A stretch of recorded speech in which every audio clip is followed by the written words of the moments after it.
Membeli informasi. Chen Ping melangkah maju, mengenai pemenggalan kepala dua kultivator, seorang pria dan seorang wanita, di kota Dewa Giok baru-baru ini. Saya perlu mengetahui detailnya, siapa algojonya, dan di mana jasad mereka berada. Pria tua itu berhenti sejenak sambil menyeka belatinya, lalu mengangkat kelopak matanya yang berkabut mengamati Chen Ping dan Ming Li, terutama menatap Chen Ping sejenak, tampak agak terkejut dengan kultivasi dewa surgawi yang dimilikinya. Berita ini sangat mahal, kata lelaki tua itu perlahan. Berapa harganya? Tanya Chen Ping. Pria tua itu mengangkat 3 jari, 30.000 kristal spiritual bermutu tinggi. 30.000, Ming Li tersentak. Bahkan di surga ke-13, kristal yuan tingkat tinggi merupakan bentuk mata uang yang berharga. 30.000 kristal yuan tingkat tinggi cukup untuk membeli senjata sihir tingkat tinggi yang layak, atau untuk mendukung kultivasi mewah seorang kultivator biasa selama beberapa dekade. Ini keterlaluan. Chen Ping mengerutkan kening. Kristal yuan yang dimilikinya disponsori oleh orang sejati Han Yuan, dan dikombinasikan dengan batu spiritual dan batu abadi yang dibawanya dari surga ke-12, ia hanya memiliki sedikit lebih dari 5.000 kristal yuan tingkat tinggi secara total, yang jauh dari cukup. Bisakah kita menggunakan harta karun lain sebagai jaminan? Tanya Chen Ping. Pria tua itu menggelengkan kepalanya, toko kami hanya menerima kristal yuan, kami tidak menawarkan kredit atau jaminan. Kilatan dingin muncul di mata Chen Ping, dan kekuatan kacau di dalam tubuhnya berfluktuasi samar. Saat itu dia sangat cemas, dan karena keadaan dipersulit oleh orang lain, dia hampir tidak mampu menahan keinginan untuk menginterogasi mereka secara paksa. Tuan Chen, Ming Li dengan cepat mengirim pesan telepati untuk menghentikannya. Tempat ini dijaga ketat, dan tingkat kultivasi orang tua ini tidak diketahui. Dia mungkin juga memiliki pendukung yang kuat. Jika kita melakukan tindakan paksa, keadaan bisa menjadi buruk, dan kita bahkan mungkin akan memperingatkan istana Dewa Giok atau ras dewa. Chen Ping menarik napas dalam-dalam dan memaksa dirinya untuk tenang. Ming Li benar, ini adalah wilayah yang dikuasai para dewa, jadi kita harus berhati-hati. Tepat saat itu, tirai di dalam toko tiba-tiba terangkat, dan seorang kultivator muda dengan wajah memar dan bengkak serta pakaian compang camping ditendang keluar, terhuyung-huyung dan jatuh ke tanah. Keluar, kalau kau berani mencoba menipuku dengan berita palsu lagi, lain kali kakimu akan kupatahkan. Sebuah makian kasar terdengar dari balik tirai. Biksu muda itu, dengan wajah sedih, bergegas keluar dari toko. Hati Chen Ping bergejolak, dan dia berkata kepada lelaki tua itu, kita akan membahas berita itu nanti. Setelah mengatakan itu, dia menarik Ming Li dan berbalik untuk pergi.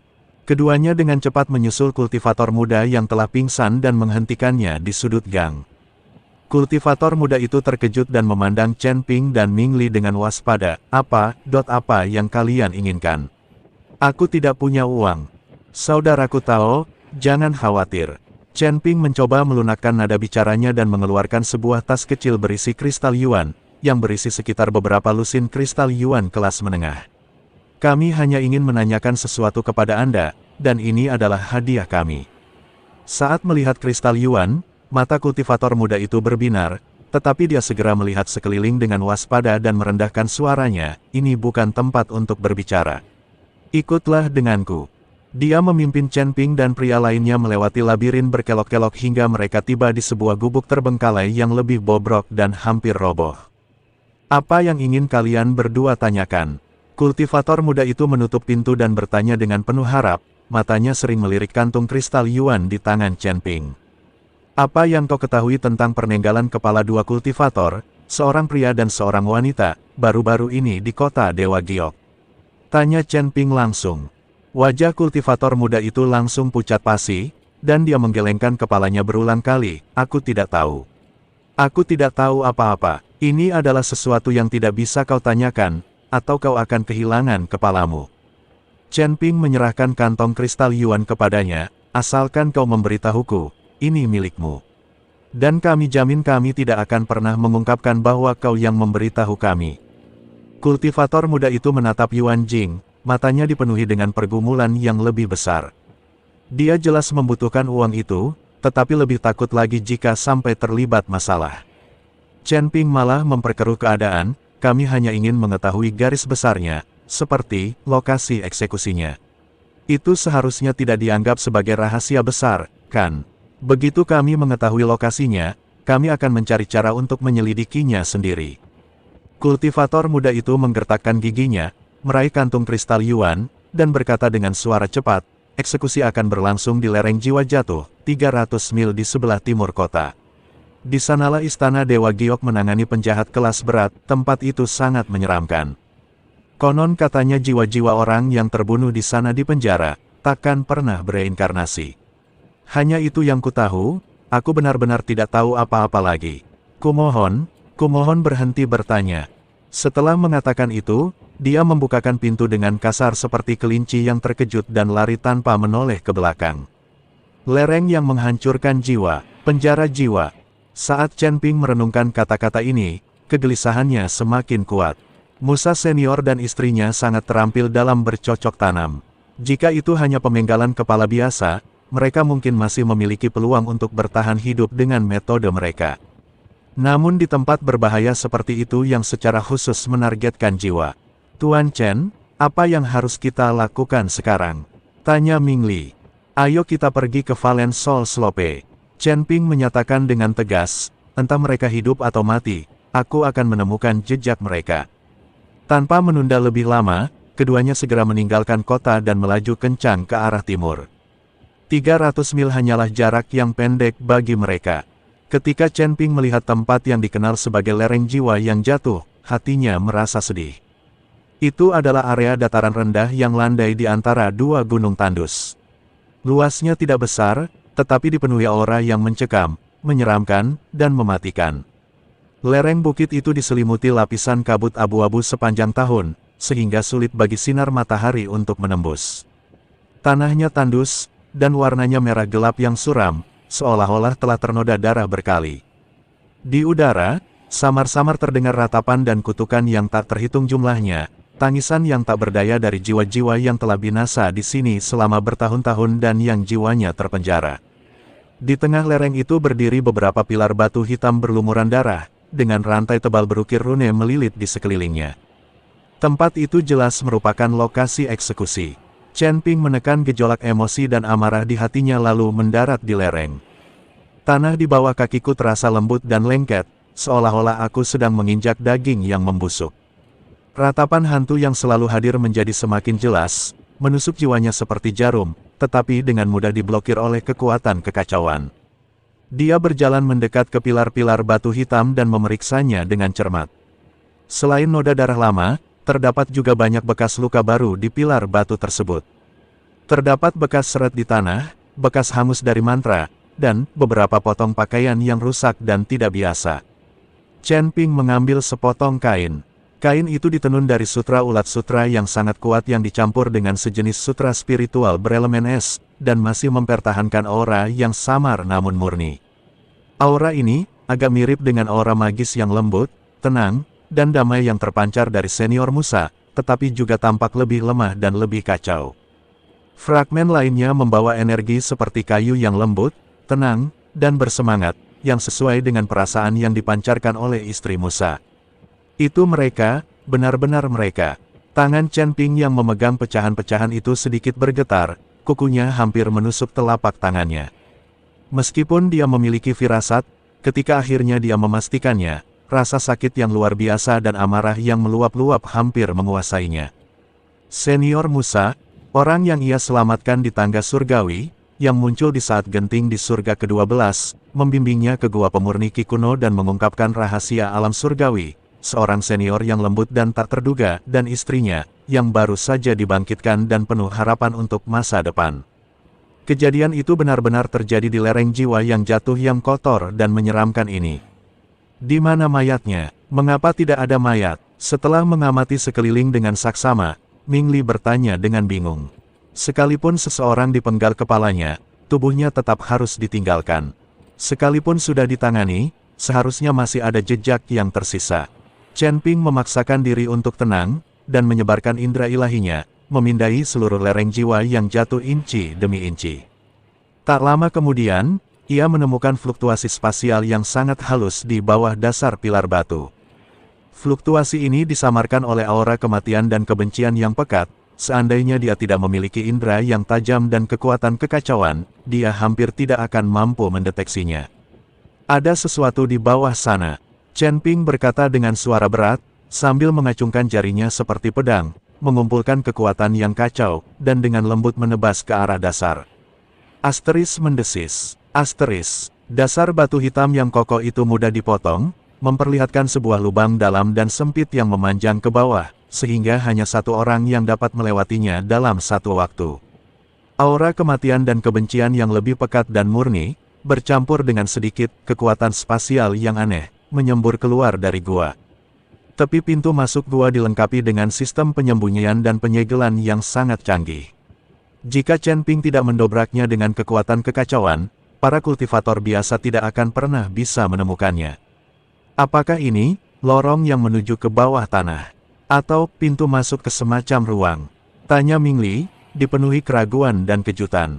Chen Ping tidak menjawab. Dia menarik napas dalam-dalam dan melompat masuk ke dalam gua terlebih dahulu. Ming Li mengikuti dari dekat di belakang.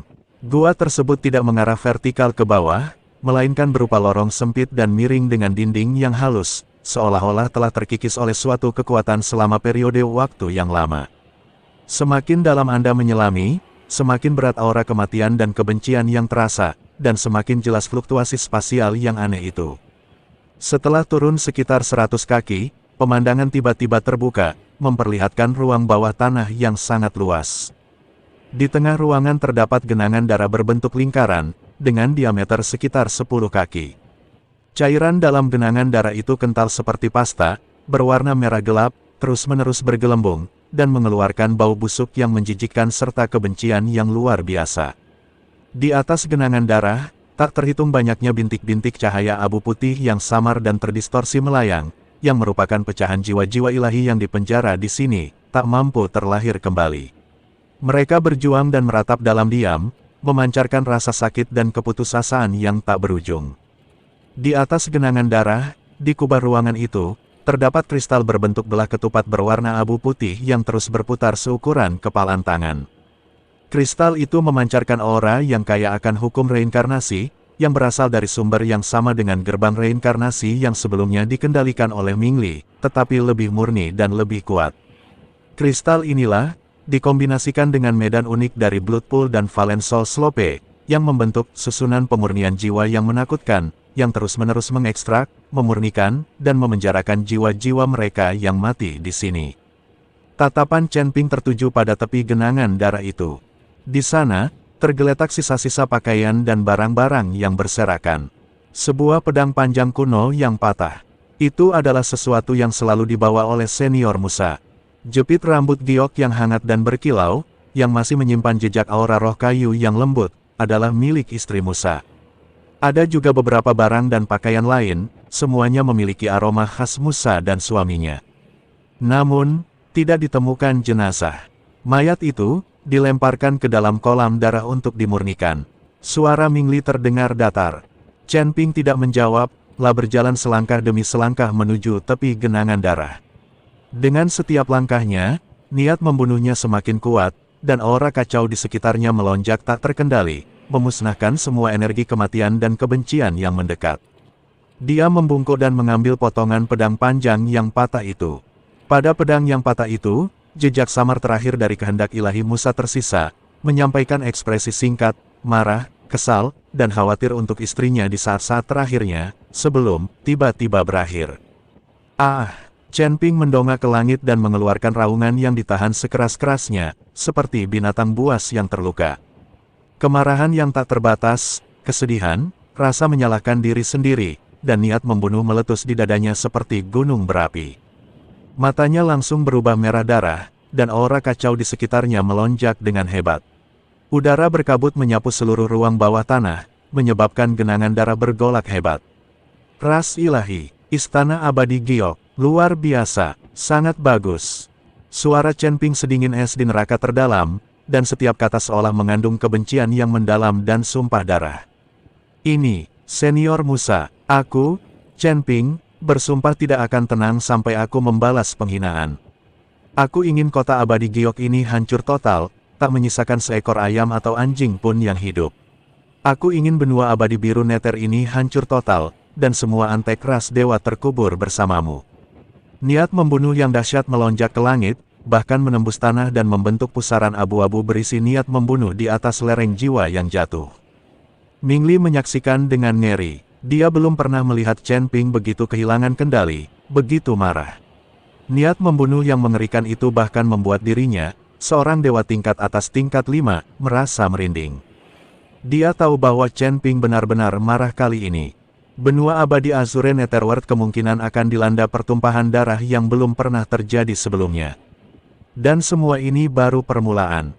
Chen Ping perlahan menegakkan tubuhnya dan dengan hati-hati menyimpan barang-barang Musa dan suaminya.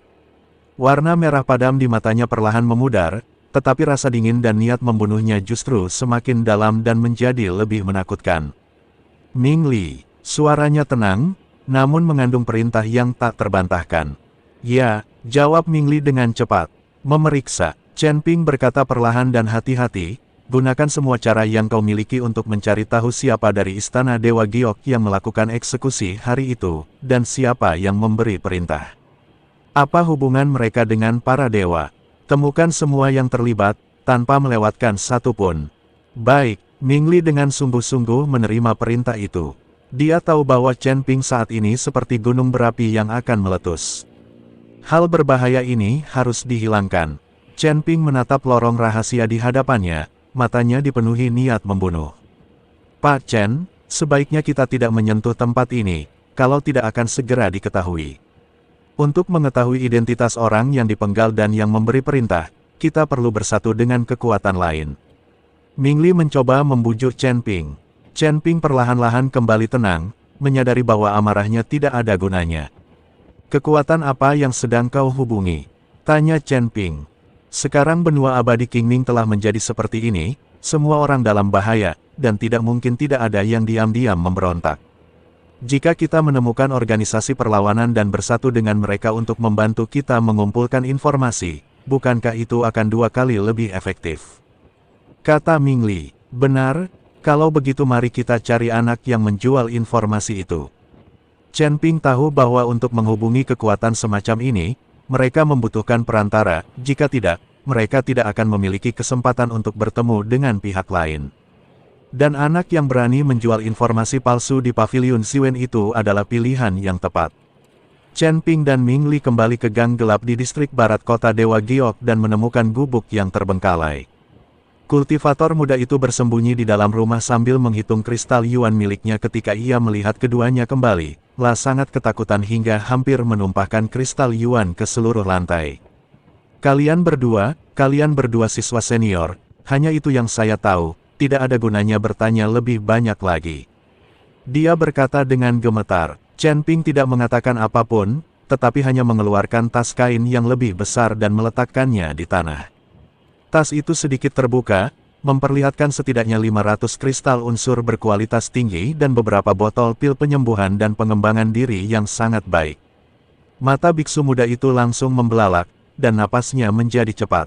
Kami di sini bukan untuk mempersulit Anda. Suara Chen Ping tenang, namun mengandung kekuatan yang tak terbantahkan. Kita perlu menemukan kekuatan-kekuatan di dalam kota Dewa Giok yang secara diam-diam melawan ras dewa dan penindasan istana Dewa Giok. Karena kau berkeliaran di sini, mencari nafkah dengan menjual berbagai macam informasi, kau pasti punya koneksi. Mata kultivator muda itu berkecamuk, dia melirik Yuan Jing, lalu ke mata Chen Ping yang dalam dan tajam. Lalu dia menjilat bibirnya yang kering dan pecah-pecah. Senior, hal semacam ini, jika tidak ditangani dengan benar, benar-benar bisa merenggut nyawa Anda, dan bahkan jiwa Anda bisa dibawa ke lereng jiwa yang jatuh. Itulah mengapa kami mendatangi mereka. Ming Li menyela, kita memiliki tujuan yang sama. Kristal Yuan dan pil ini adalah hadiahmu dan tanda terima kasih atas perkenalannya. Akan ada hadiah yang lebih besar setelah masalah ini selesai. Hadiah yang besar pasti akan menarik minat orang-orang pemberani. Kultivator muda itu menggertakkan giginya, meraih tas kain itu dan memasukkannya ke dalam pelukannya, sambil berbisik, ikutlah denganku, jangan bersuara dan jangan melihat ke sekeliling. Dia memimpin Chen Ping dan pria lainnya menyusuri lorong-lorong yang seperti labirin, terkadang memanjat reruntuhan, terkadang merangkak masuk ke terowongan tersembunyi. Setelah berjalan kaki selama setengah jam penuh, kami tiba di tempat yang tampak seperti rumah-rumah mewah terbengkalai milik sebuah keluarga kaya. Rumah-rumah di sini tinggi, tetapi sebagian besar bobrok, ditumbuhi tanaman rambat, dan tampak tak bernyawa. Biksu muda itu berhenti di depan sebuah halaman dengan pintu yang setengah rusak dan mengetuk kusen pintu secara berirama, 3 ketukan panjang dan 2 ketukan pendek. Sesaat kemudian, pintu berderit terbuka sedikit, dan sepasang mata waspada mengintip keluar. "Monyet, apakah itu kamu?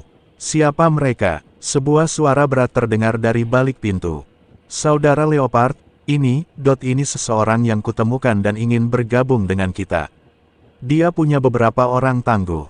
Kultivator muda itu, yang dijuluki Monyet, merendahkan suaranya dan berkata, dia membawa hadiah yang berlimpah, dia benar-benar tertarik untuk melakukan sesuatu yang besar. Ada keheningan sesaat di Dalari, lalu pintu perlahan terbuka, dan seorang pria berotot dengan bekas luka di wajahnya menyingkir. "Masuklah, cepat." Halaman dalam itu sangat luas, dan di dalamnya terdapat dunia tersembunyi yang terawat dengan baik dan memiliki jejak fluktuasi susunan yang samar, mengisolasi atmosfer dan suara dari dalam dan luar. Beberapa kultivator yang tersebar sedang bermeditasi atau membersihkan senjata mereka di sudut-sudut ruangan. Ketika seseorang masuk, mereka semua melirik orang itu dengan saksama. Pria yang memiliki bekas luka itu, saudara Macan Tutul, menuntun mereka melewati halaman depan. Menuju halaman belakang yang lebih tenang. Seorang wanita tinggi yang mengenakan pakaian biru muda berdiri di halaman, membelakangi mereka, menatap sekelompok bambu hijau. Wanita itu perlahan berbalik, memperlihatkan wajah yang cantik namun gagah dan angkuh, dengan mata tajam seperti elang, dan tingkat kultivasinya jelas berada di peringkat keempat alam abadi atas. "Bos, Monyet membawa 2 orang bersamanya, katanya mereka ingin bergabung dengan kita," kata Macan Tutul dengan hormat. Tatapan wanita itu menyapu Chen Ping dan Ming Li, berhenti sejenak pada Chen Ping. Chen Ping sengaja menyembunyikan tingkat kultivasinya, sementara kultivasi Dewa Agung tingkat 5 Ming Li tidak sepenuhnya disembunyikan, sehingga kombinasi ini tampak agak aneh. "Siapakah kamu? Mengapa kamu mencari kami?" Wanita itu berbicara, suaranya dingin dan jelas. Monyet itu buru-buru melangkah maju, membungkuk dan mengendus-endus, "Saudari Liansing, kedua senior ini ingin menanyakan tentang Istana Dewa Giok dan Klan Ilahi, terutama tentang masalah di lereng jiwa yang jatuh beberapa waktu lalu. Mereka menawarkan harga yang sangat tinggi. Kurasa mereka bukan mata-mata. Jadi, mata wanita bernama Liansing berubah dingin saat dia menyela si Monyet. "Apakah kau ikut campur urusan lereng jiwa yang jatuh?" "Monyet, kau semakin tidak mengerti aturan." Monyet itu gemetar ketakutan. Chen Ping melangkah maju, menangkupkan kedua tangannya, dan berkata, "Saudara Taois, mohon jangan salahkan dia. Saya Chen Ping, dan ini Ming Li.